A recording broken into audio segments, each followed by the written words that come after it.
fourth day. Welcome to our fourth day of Selah, no? Thank you, Lord. At today, we're looking at another psalm. Itong ating psalm po today is Psalm 46.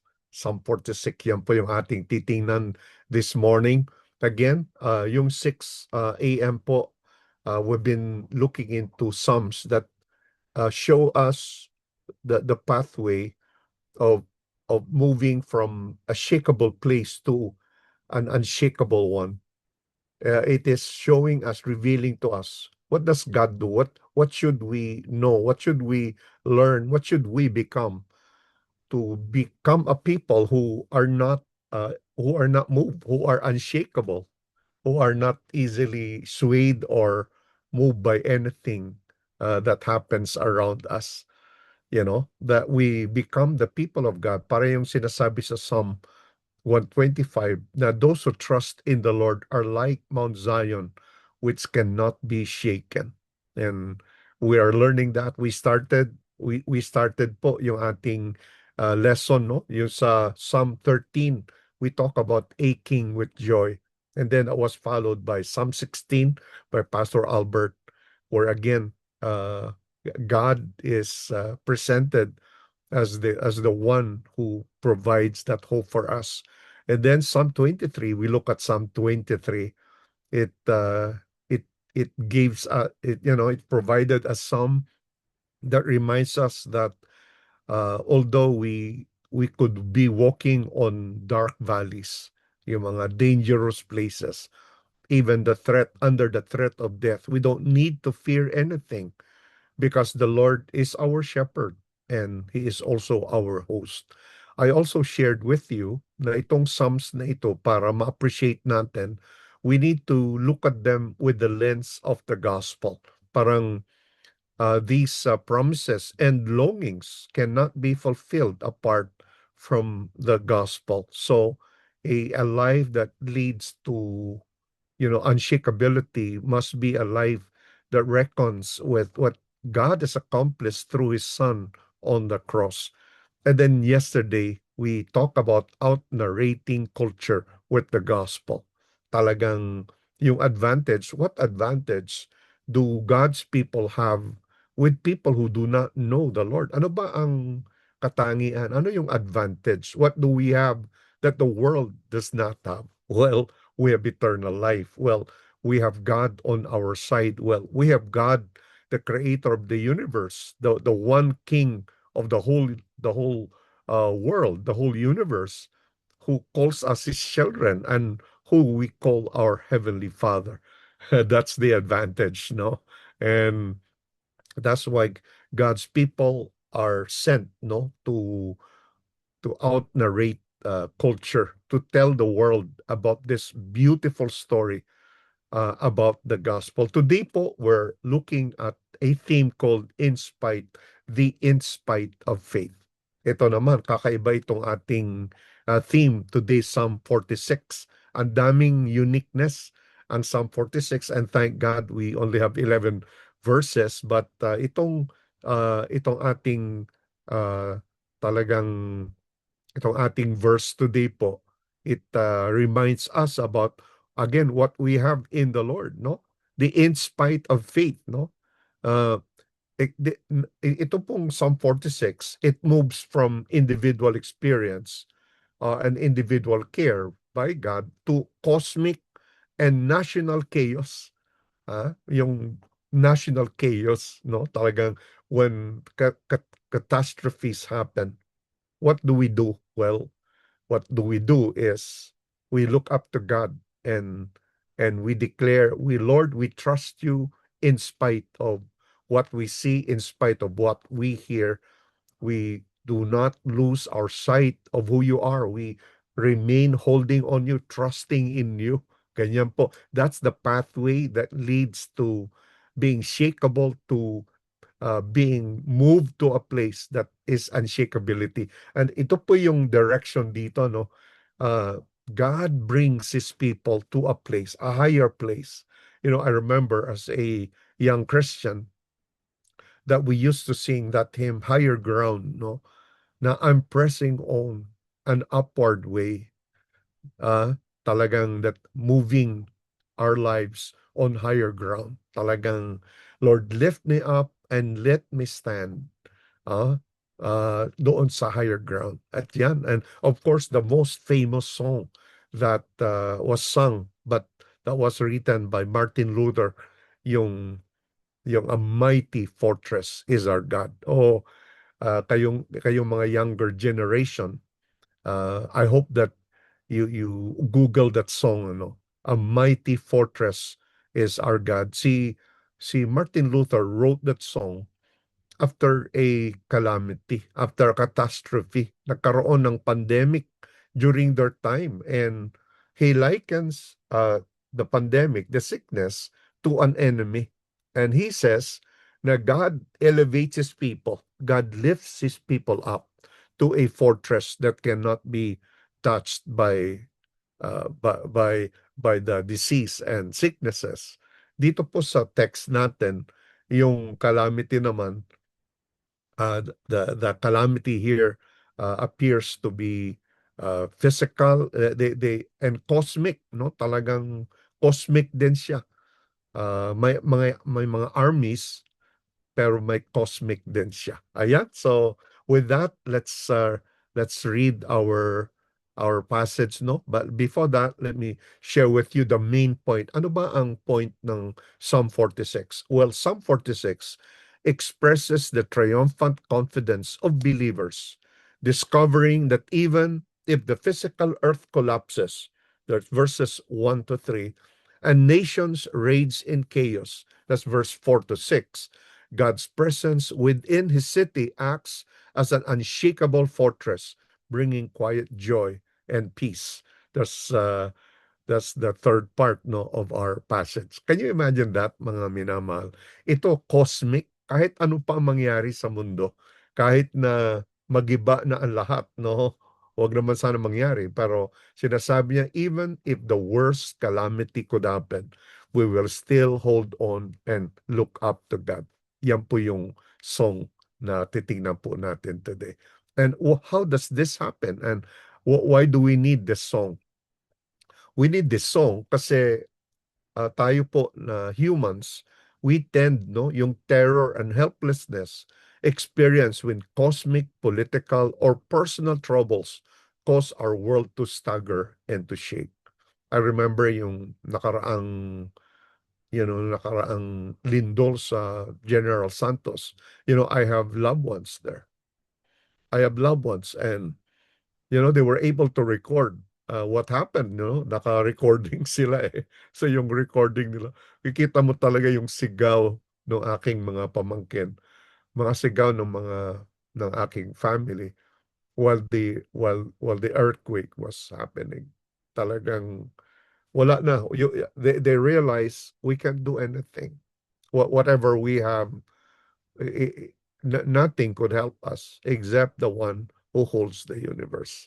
Di ba instinct natin na pagka ganon, napapadyos ko na tayo. Lord, help me, help us, have mercy on us agad-agad.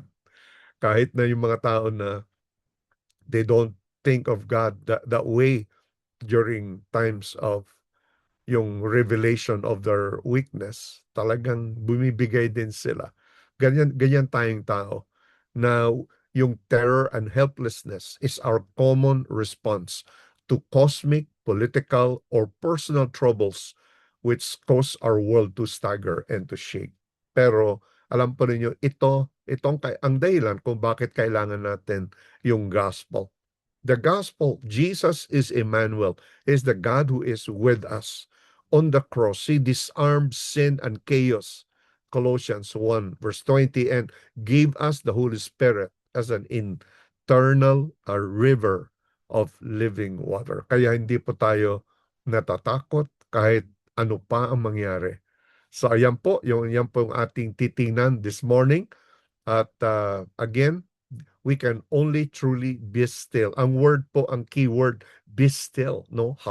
Harpu, that's the Hebrew word. Drop our hands, no? In the midst of earth-shattering chaos, when we know that Christ has already disarmed our ultimate enemies. at the cross and built an unshakable kingdom within us. Yan po. Again, we need the gospel to truly experience it. We need the finished work of Christ.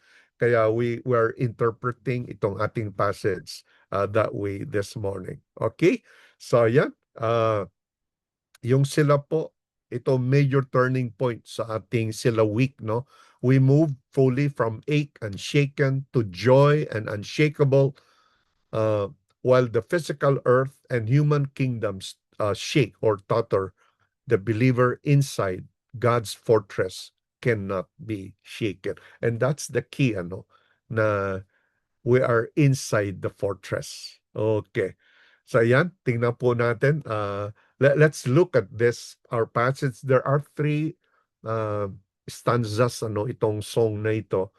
A strophe or stanza or movement, whatever you call it. But the first three verses, no fear in spite of cosmic collapse. Yan po yung first part. So let me read that to you. I'm reading from the NLT, no?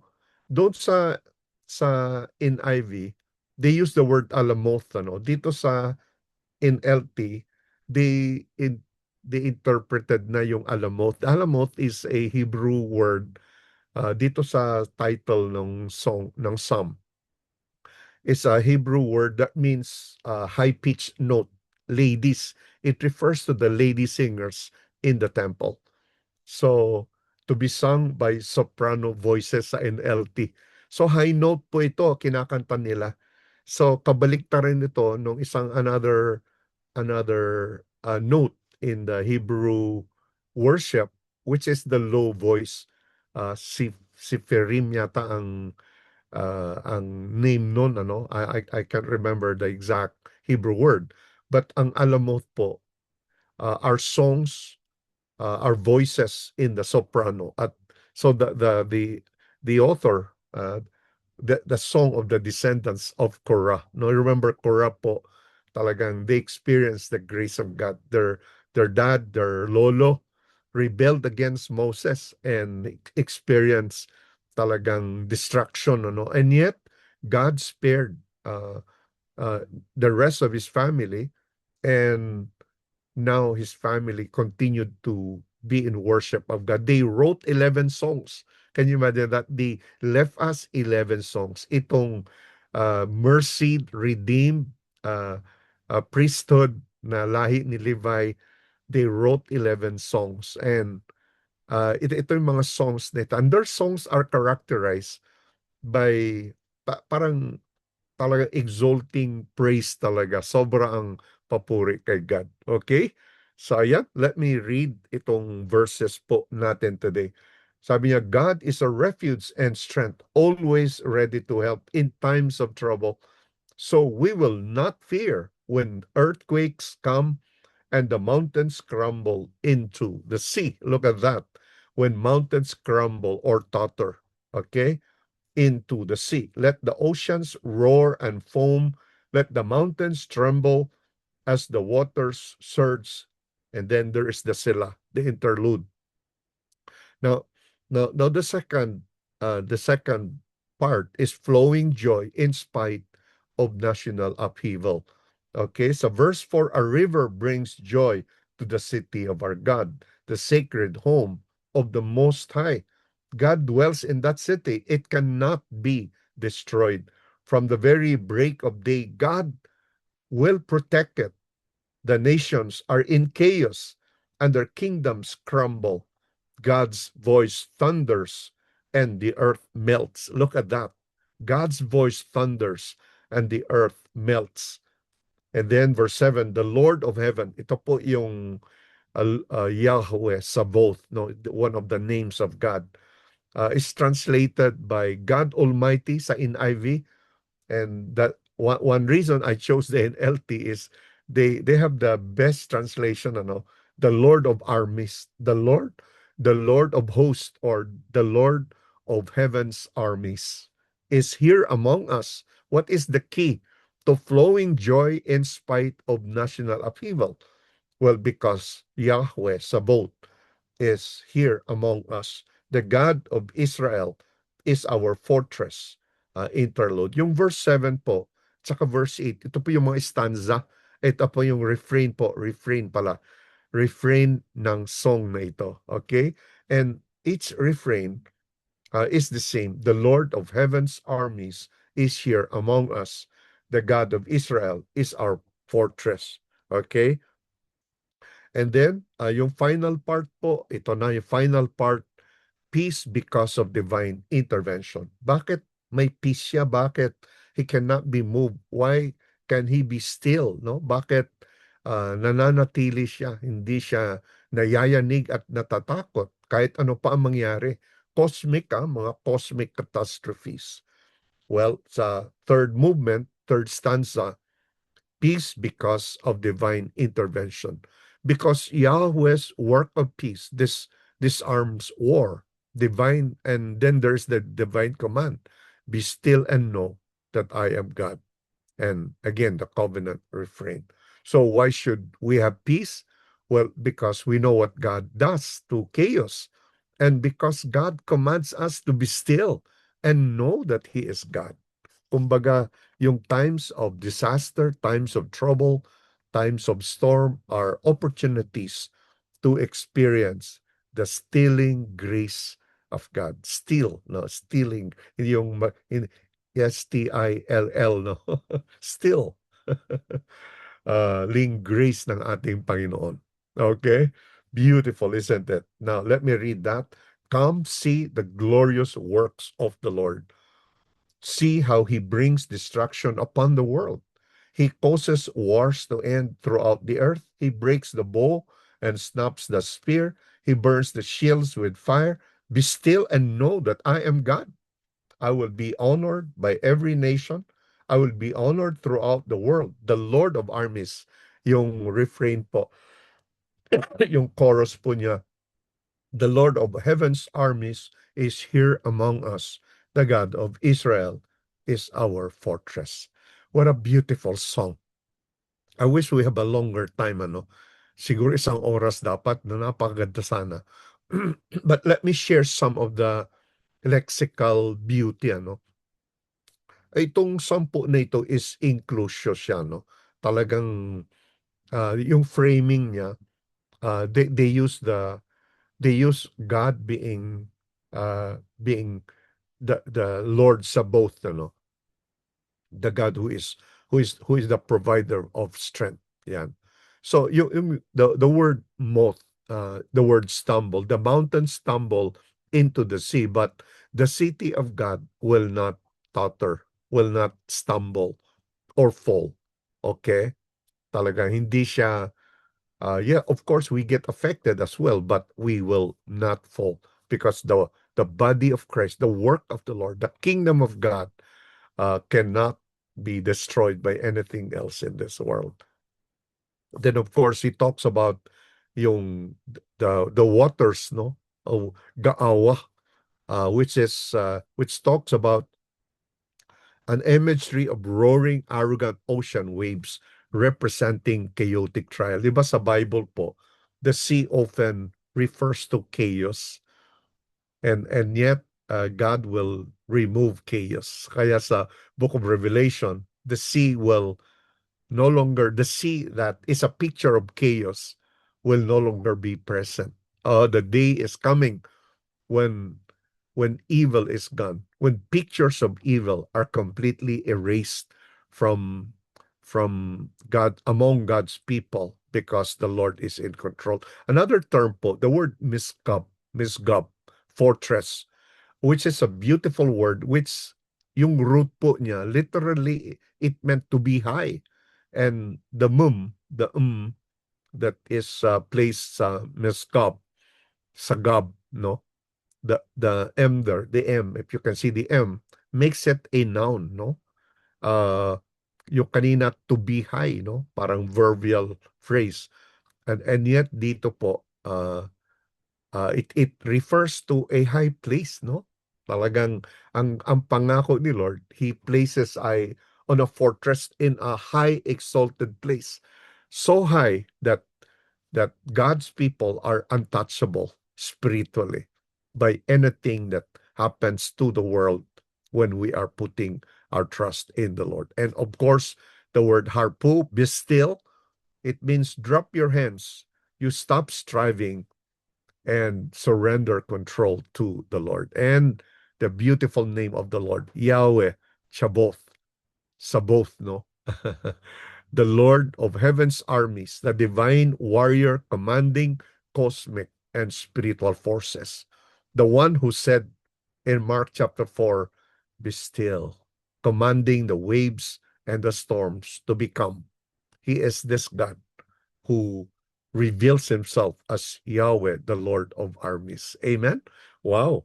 What a beautiful word we have today. Now, just quickly po, dahil we time na tayo, but let me get mga 7 minutes, okay? So what Psalm 46 reveals? It's what you call a gospel redeemed stability. Talagang stability that comes from knowing the gospel. Okay, number one, it reveals to us a God who is our present refuge. His thunderous voice disarms chaos and brings cosmic peace. It also reveals us, yung humanity. We are prone to panic when our circumstances shake, but we are invited into an unshakable rest through surrender. So God invites you and I this morning. Iniimbita tayo ng Panginoon to come to Him. In unshakable rest and uh, unshakable rest through surrender. Okay? And what does the gospel do? Well, number one, the gospel anchors us when creation shakes. Christ took the storm of judgment on the cross, securing us in an unshakable kingdoms. So external trials prove this world is passing away, but our hope stands firm. Now, number two, internal joy overcomes external turmoil. Nations rage outside, but the Holy Spirit gives us an internal river of living water. Oh, God dwells within us, Baltimoth, making joy unshakable. And finally, surrender is the pathway to victory. I think this is the key command for us today. Surrender. How can we how can we experience unshakability? How can we be strong? Well, by being weak. The pathway to strength is by being weak, to acknowledge, Lord, I cannot do this, only through you. Lord, I defer to you, I surrender to you. And that's why, Lord, today we surrender to you, Lord. Oh, surrender is the pathway to victory. If someone asks you, what is the secret of God's people? How can they be still in the midst of a stormy and chaotic world? And the key there is because they have given up. They have given up control over to the Lord. Pagka nagwo-worry po tayo, it means only one thing. It means we still want to have control over everything. But once you yield to the Lord, once you say yes to the Lord, yes, Lord, you allowed this to happen, and therefore I'm gonna trust in you, then fear goes away. Amen? Ayan. So, some practical applications po. Napakaganda po. Number one, declare your in spite of. Kahit ano pa mangyari, Lord, I will still trust in you. Name your greatest fear in physical ache today and declare God is my refuge in spite of this. Number two, drink from the internal river. Let's drink from that right now. Drink from it. Receive courage, receive faith, receive grace from God. Okay? Turn off the roaring noise of news and anxiety. Spend time in prayer, drinking from the Word and the Holy Spirit. And thirdly, practice harpo. Drop your hands. Okay? So, naka-drop your hands. Ngayon po, ang picture of surrender, nakataas yung kamay no? Pero sa Old Testament, drop your hands, no? Drop your hands. Meaning, stop striving. Stop striving. Stop wanting to be in charge. Drop your hands because peace comes through surrender. Okay? Explicitly hand over an area of control to God this week and practice being still in His presence. Lord, itong aking business, I give it to you, Lord. Yung aking mga apo, yung aking mga children, yung aking ministry, Lord, I lead them all to you. Ayan, that's the key to peace po. Para kahit ano pa mangyari, you will remain still to the Lord. Ayan. Wow, now we're ready to pray po. Now we're ready to pray. Thank you, Lord Jesus. Ayan, we have 5 things to pray for right now. Amen. Let's make a claim, no? Like, claim God as our immediate refuge. Pray for an unshakable spirit. Ask the Holy Spirit to flow like life-giving river. Oh, amen. And number 4, practice harpu in prayer. Surrender to God. Dropping our hands. Kaya nga prayer eh. Yeah. When you pray, Lord, I pray these are the things that are in my mind, and I bring them up to you. Not to demand that you do what I ask from you, but to lay them to you so that you may do what pleases you. That's what prayer is. And finally, let's rejoice in Yahweh Sabaoth. Okay? The Lord of heaven's armies who is with us. Amen. So let's pray po. Oh, hallelujah. Lord, we come with rejoicing before you because of your name. You are Yahweh Sabaoth.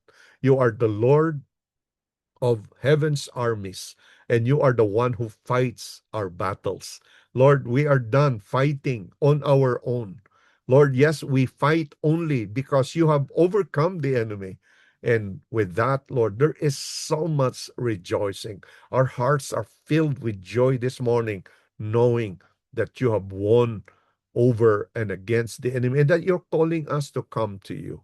And that's why, Lord, we declare today that you are our immediate refuge. We are safe with you. Lord, you have placed us in untouchable places. Yes, Lord. Yes, there's chaos in the world. And yes, we could get affected. And yet, Lord, it's like a shadow that is passing by because we are safe and secure in you. And that's why, Lord, we pray for the unshakability. Lord, let this unshakability be heard with our confessions. Let this unshakability be seen with the way that we live, that we do not join the frantic, chaotic, fearful movement of the world that is so common. But Lord, grant to us the unshakability, unshakable spirit. Oh, yes, Lord. And Holy Spirit, would you refresh us today with that life-giving river through our church, producing joy in turmoil. And Lord, right now, we want to practice tarpo. We're struggling, and yet we lay our hands down. Okay? Come on, why don't we do that? Practice laying your hands down and then sit still as a declaration. I shall not be, I shall not be moved because the Lord is with me. Because the Lord is our mighty fortress. Oh, hallelujah. Because the Lord is good and because He is with us. Thank you, Lord Jesus. So, what is God telling us today? Well, God says, drop your anxious hands. The God who disarmed death on the cross cannot be shaken, and so are you. So, let's be still in the Lord. Okay? Today po, uh, makikita po natin, we'll join Pastor Rogen at 8 and Pastor Louis at 12 po. Ayan. God bless everyone. We'll see you po sa final day natin tomorrow. Uh, and yeah, God bless each of you. Thank you. Thank you. God bless. Bye-bye po.